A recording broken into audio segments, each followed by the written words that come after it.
بقرہ میں نے جو دوسری آیت پڑھی، اللہ تعالیٰ نے جہاں پر حضرت موسیٰ اور خضر کا واقعہ نقل کیا۔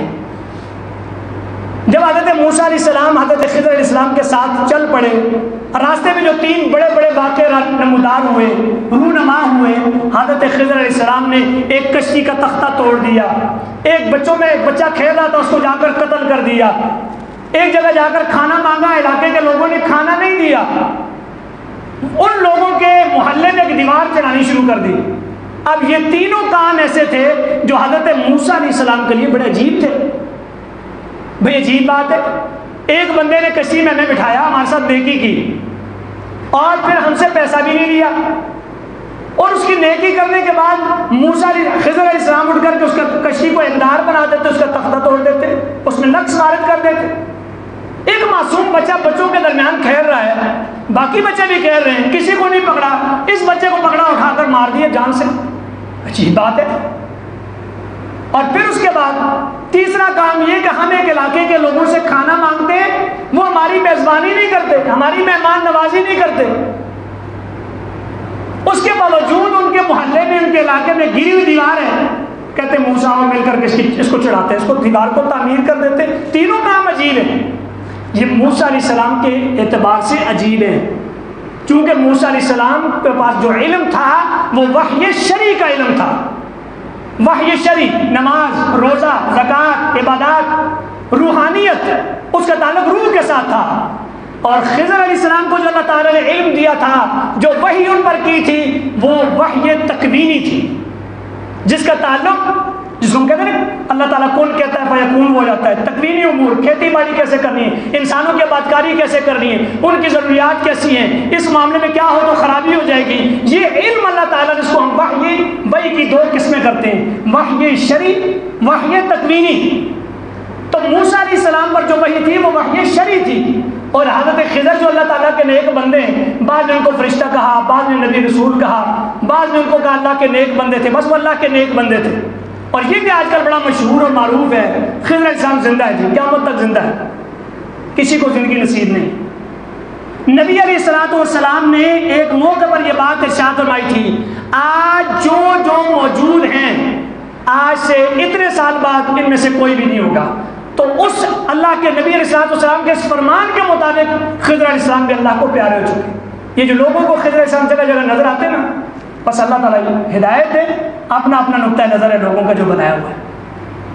اللہ تعالیٰ نے موسیٰ علیہ السلام کو وحی شرعی کا علم دیا تھا، حضرت خضر کو وحی تکوینی، علم تکوینی عطا فرمایا تھا۔ اب یہ کام اس لیے موسیٰ علیہ السلام کے لیے عجیب تھے، ان کا علم اللہ نے موسیٰ علیہ السلام کو نہیں دیا۔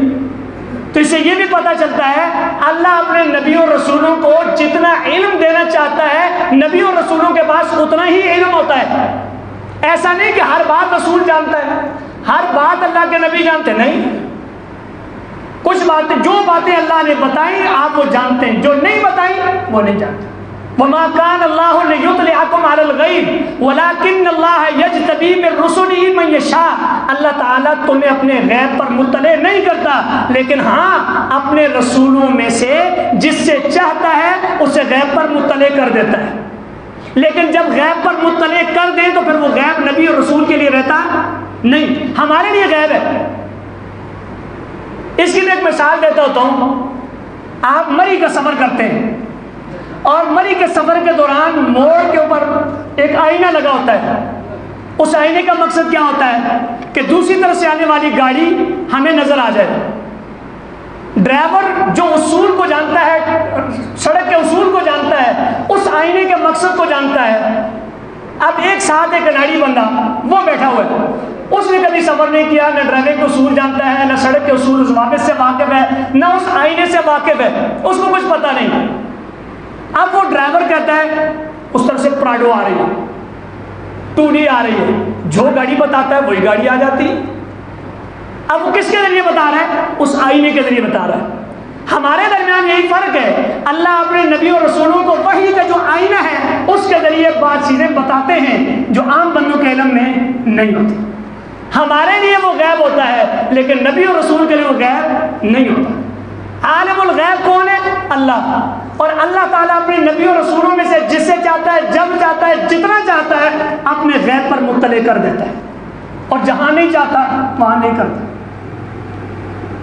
70 قراء کو نبی صلی اللہ علیہ وسلم کے دور میں لوگوں نے اللہ کے نبی سے قراء لیے، ان کو لے جا کر راستے میں بے دردی کے ساتھ شہید کر دیا۔ سوچیے اگر اللہ کے نبی صلی اللہ علیہ وسلم کو ان میں غیب ہوتا تو اللہ کے نبی 70 قاریوں کو شہید ہونے کے لیے بھیجتے کبھی؟ یہاں اللہ نے نہیں بتایا، ایک آزمائش بننی تھی اور ایک معاملہ ہونا تھا، آنے والی امت کے لیے سبق بننا تھا، اللہ نے نہیں بتایا۔ اور کہیں دکھایا اللہ تعالیٰ نے تو جنت اور جہنم بھی دکھا دی ہے۔ نماز پڑھ رہے آگے بڑھتے ہیں، پھر پیچھے ہٹ جاتے ہیں۔ صحابہ پوچھتے اللہ کے نبی آپ نماز میں ایک مرتبہ آگے بڑھے، ایک مرتبہ پیچھے ہٹے، آگے بڑھے تو کیا دیکھا تھا؟ اللہ کی جنت کی نعمتیں دیکھی تھی۔ پیچھے ہٹے تو کیوں ہٹے تھے؟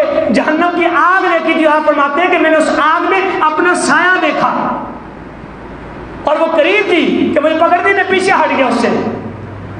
تو اس سے یہ پتہ چلتا ہے کہ اللہ رب العزت اپنے نبیوں کو، اپنے رسولوں کو جس قدر چاہتے ہیں، جتنا چاہتے ہیں، جب چاہتے ہیں، علم غیب کی باتیں بتا دیتے ہیں۔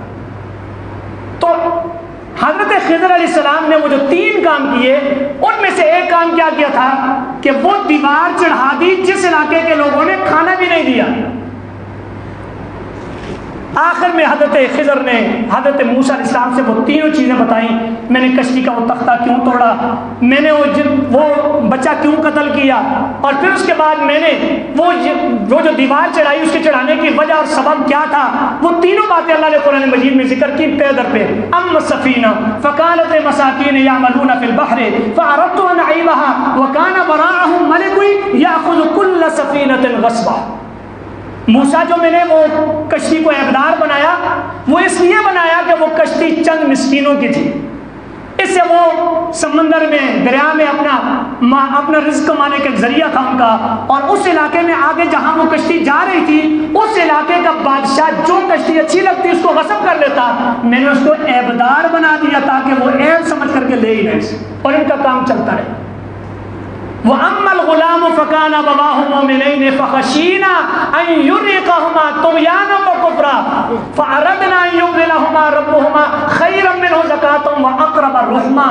اور جہاں تک اس بچے کی بات ہے جس کو میں نے مار دیا، اس بچے کو مارنے کی وجہ یہ ہے اس کی ماں بھی اور اس کا باپ بھی مومن بندے تھے، ایمان والے تھے، نیک لوگ تھے، نیک نامی میں مشہور تھے، صالح قسم کے لوگ تھے۔ فخشینا، ہمیں اندیشہ تھا، ان یرقہما طغیانا وکفرا، یہ بچہ بڑا ہو کر کے طغیانی کرے گا، سرکشی کرے گا، بغاوت کرے گا، کفر کرے گا، اپنے ماں باپ کے لیے اذیت کا باعث بنے گا۔ ہم نے بچپن میں اس کو ختم کر دیا تاکہ ان کی نیک نامی بدنامی میں نہ تبدیل نہ ہو جائے۔ اس سے بھی آپ اندازہ لگائیں، جب بندہ حق سچا مومن ہو پھر اللہ تعالیٰ اس کو نیک نام رکھتا ہے، بدنامی سے بھی بچاتا ہے۔ یہ ہے ایمان کا فائدہ۔ اور تیسری بات کہی، وَأَمَّا الْجِدَارُ فَكَانَ لِغُلَامَيْنِ یتیمَيْنِ، اس آیت کا ٹکڑا رہ گیا، فَأَرَدْنَا أَن يُبْدِلَهُمَا رَبُّهُمَا خَيْرًا مِنْهُ زَكَاةً وَأَقْرَبَ رُحْمًا، ہم نے یہ ارادہ کیا ان ماں باپ کو اس بچے کے مقابلے میں کوئی اور بدل میں عطا کر دیں جو ان کے لیے ہر اعتبار سے مفید ثابت ہو۔ ہم نے ایسا اس کے لیے بندوبست کرنا تھا، اس کا متبادل بھی ان کو دینا ہے۔ اللہ تعالیٰ بدنامی سے بھی بچاتے ہیں، اللہ اس نعمت کا بدل بھی بہترین عطا کرتے ہیں جو بندہ مومن ہوتا ہے، جو بندی مومنہ ہوتی ہے۔ اور تیسرا، وہ جو دیوار ہم نے قائم کی، وَأَمَّا الْجِدَارُ فَكَانَ لِغُلَامَيْنِ يَتِيمَيْنِ فِي الْمَدِينَةِ، اگرچہ یہ لوگ ہیں بڑے بد اخلاق ہیں، اخلاقی گراوٹ کا شکار ہیں، مہمان آئے مہمان کو پوچھتے بھی نہیں، وہ کھانا مانگے اس کو کھانا نہیں کھلاتے، مسافروں کا خیال نہیں کرتے، یہ اخلاقی گراوٹ ہے ان کے اندر۔ لیکن وَأَمَّا الْجِدَارُ فَكَانَ لِغُلَامَيْنِ يَتِيمَيْنِ فِي الْمَدِينَةِ، وہ دیوار جو میں نے اور آپ نے چڑھائی ہے وہ دیوار اس شہر میں رہنے والے 2 یتیم بچوں کی ہے۔ وَكَانَ تَحْتَهُ كَنْزٌ لَهُمَا، اس دیوار کو جو گر گئی تھی اس دیوار کے نیچے خزانہ دفن ہے ان دونوں بچوں کا۔ وَكَانَ أَبُوهُمَا صَالِحًا، ان بچوں کا باپ بڑا نیک آدمی تھا۔ باپ کی نیکی آج کام آ رہی ہے، دنیا میں نہیں ہے وہ باپ۔ خزانہ اس نے چھوڑا ہے، ایک دیوار نیچے دفن کر کے دیوار لگا دی ہے تاکہ محفوظ رہے گا، بچے جوان ہوں گے نکال لیں گے۔ اب اللہ تعالیٰ نے وہ جب دیوار گر گئی ہے تو اللہ نے اس کو دوبارہ اس سونے کو، اس خزانے کو محفوظ کرنے کے لیے 2 عظیم سے کام لیا؟ کہاں موسیٰ نبی کی عظمت، کیا شان ہے ان کی، اور کیا شان ہے اللہ کو اس بندے خضر کی جس کو اللہ نے علم تکوینی سے نواز رکھا ہے، دو عظیم لوگوں سے، دو یتیم بچوں کی خزانے کی حفاظت کے لیے اللہ دیوار تعمیر کروا رہا ہے۔ وجہ کیا ہے؟ وَكَانَ أَبُوهُمَا صَالِحًا، ان بچوں کا بابا نیک آدمی تھا۔ میں اور آپ بھی چاہتے ہیں اگر کہ ہمارا مال ہماری زندگی میں بھی محفوظ رہے، ہمارے مرنے کے بعد بھی محفوظ رہے، ہمارے بچوں کے کام آ جائے، صحیح جگہ پر پہنچ جائے، پھر وہ بچے بھی اس میں ناجائز تصرف نہ کریں، وہ بھی اس کو صحیح معنی میں استعمال کریں، پھر یقیناً ہمیں اپنی زندگی کو صالح بنانا ہوگا، ہمیں اپنی تربیت کا سامان کرنا ہوگا، ہمیں کوشش کرنی ہوگی کہ ہم اللہ کے نیک بندے بنیں۔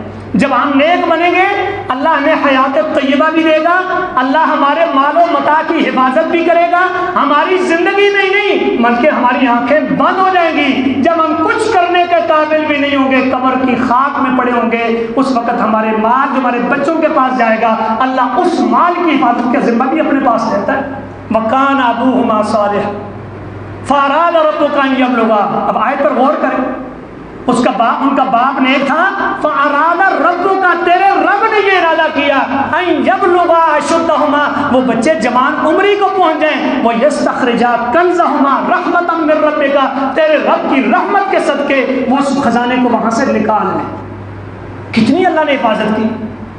ہم بھی چاہتے ہیں ہماری اولاد بھی نیک ہو، ہمارا مال اس کی حفاظت ہو، ہمیں دنیا میں ایک پرسکون زندگی نصیب ہو جائے، حیات طیبہ اللہ ہمیں عطا کر دے، اس کے لیے ہمیں تھوڑی سی محنت کرنی پڑے گی، اور وہ محنت کیا ہے؟ ایمان کی ہر وقت فکر، ایمان کی جانچ پڑتال، عقیدے کو درست رکھنا، نیتوں میں اخلاص پیدا کرنا، اور اس کے ساتھ ساتھ عمل صالح کے راہی بن جانا۔ ہر وقت یہ سوچ ہمیں لگی رہے کہ میرے عمل صالح کرنا ہے، کوئی زندگی میں نیکی ہاتھ سے جانے نہ پائے، کوئی خیر کے کام سے آپ محروم نہ ہو، ہر چھوٹی اور بڑی نیکی کو کر گزرے، پتہ نہیں کون سی نیکی نجات کا ذریعہ بن جائے، پتہ نہیں کون سی نیکی حیات طیبہ کا وسیلہ بن جائے، پتہ نہیں کون سی نیکی ہماری اولاد کو نیک بنانے میں کرامت ثابت ہو جائے، پتہ نہیں ہماری کون سی نیکی ہمارے مال کی، ہماری نیک نامی کی محافظ بن جائے، پتہ نہیں کون سی نیکی اللہ کے ہاں قیامت کے دن میں سرخرو کر دے۔ اس لیے نیکی سے کبھی اپنے دامن کو خالی نہ رکھیں، ہر وقت اس فکر کے ساتھ جئیں کہ ہمارے پاس ایمان کی دولت ہر وقت رہنی چاہیے، اس میں کوئی کجی، کوئی خلل، کوئی خرابی نہیں آنی چاہیے، ہماری نیتوں میں اخلاص رہنا چاہیے، ہر وقت اپنی جانچ پڑتال کرتے رہیں، جو اپنی جانچ پڑتال کرتا رہا درست راستے کا راہی بنتا چلا گیا، انشاءاللہ دنیا بھی اسی کی ہے اور آخرت میں بھی اللہ کی نعمتیں اس کے لیے ایسی ایسی نعمتیں ہیں۔ الم تروا ان اللہ سخر لکم ما فی السماوات و ما فی الارض واسبغ علیکم نعمہ ظاہرۃ وباطنہ، کیا تم نے دیکھا نہیں اللہ تعالیٰ نے آسمان و زمین میں جو کچھ ہے سب تمہارے تابع کر دیا ہے، اور اللہ نے تمہارے اوپر اپنی نعمتوں کو مکمل کر دیا ہے، ظاہری نعمتیں بھی اور باطنی نعمتیں بھی۔ اگر ہم تمام ظاہری اور باطنی نعمتوں کا حصول چاہتے ہیں، ایمان کی درستگی اور عمل صالح کا راہی بننا، یہ ضامن اس بات کی کہ ہماری دنیا اور آخرت کی زندگی بہت اچھی ہو جائے گی۔ اللہ تعالیٰ میں توفیق عطا فرمائے کہ ہم نیک اور صالح انسان بن جائیں اور نیکی کے راہی بن جائیں، خیر کی چابی بن جائیں، شر کا تالا بن جائیں۔ اللہ مالک ہمارے دلوں میں خیر کے ارادے پیدا کر دے اور شر کے ارادوں سے ہمارے دلوں کو پاک کر دے۔ اللہ تعالیٰ ہماری زبانوں کو خیر بولنے کی توفیق دے دے، شر بولنے سے اللہ ہماری زبانوں کو بند کر دے۔ اللہ ہماری آنکھوں کو خیر دیکھنے والی بنا دے، شر سے ہماری آنکھ کو دیکھنے سے اللہ ہماری آنکھوں کو حفاظت فرما دے۔ اللہ تعالیٰ ہمارے کانوں کو خیر سننے کی توفیق دے دے اور اللہ تعالیٰ ہمارے کانوں کو شر سننے سے اللہ ہمیشہ کے لیے محفوظ کر دے۔ اللہ ہمیں شعور والی زندگی عطا فرمائے، اللہ ہمیں بیداری والی زندگی عطا فرمائے کہ ہم اپنی دنیا اور آخرت کے نفع اور نقصان کو سامنے رکھ کر پھر اپنی زندگی کو گزاریں، اور ہمیں یہ پتہ ہو کہ نفع کس میں ہے اور نقصان اور خسارہ کس میں ہے۔ نفع والی ہر چیز اپنانے کی توفیق دے، نقصان اور خسارے والے ہر بول اور ہر عمل سے اللہ تعالیٰ ہماری حفاظت فرمائے۔ وآخر دعوانا الحمد للہ رب العالمین۔